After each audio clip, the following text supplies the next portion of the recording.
আজ father's day, তো এই দিনটির জন্য আমার মেয়ে অনেক দিন ধরে অপেক্ষা করছে আর কি। আর কী করবে না করবে সমস্ত কিছু প্ল্যান করে রেখেছে, পাপার জন্য গিফট রেডি করে রেখেছে আর কি। গিফট বলতে কার্ড আর কি। তো সেগুলি তোমাদের সাথে শেয়ার করবো, কি পাপাকে কি গিফট করলো না করলো। আর এই যে সবাই সেলিব্রেশনের জন্য রেডি হয়ে গেছে, কেক আনা হয়ে গেছে, আর পাপাকে এক এক করে গিফটগুলো দিয়েছে। তো গিফটগুলো কি সেগুলো তোমাদের দেখিয়ে দিচ্ছি আমি। ওর পাপাই দেখিয়ে দেবে যে কী কী গিফট এখানে দেওয়া হয়েছে আর কি। তো মানে মেয়ে দিয়েছে আর কি। তো দেখো কতগুলো কার্ড দিয়েছে, কার্ডগুলো দেখো। তো এটা হলো প্রথম কার্ড আর কি।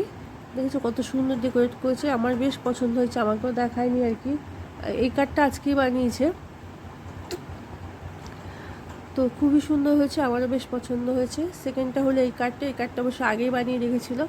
তো এই কার্ডটা খুব সুন্দর, খুব সুন্দর ডিজাইন করেছে আর কি। আর ভেতরের যে লেখাগুলো ও নিজে নিজেই লিখেছে, যা ওর ভালো লেগেছে আর কি। মানে যেগুলো মানে happy birthday papa, I love you papa, happy birthday বলছি, happy father's day papa, I love you papa, তো এরকম অনেক কিছুই লিখেছে আর কি।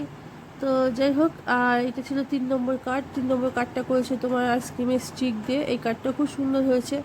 আর last but not the least ছিল একটা চকলেট, এটা অনেকদিন আগে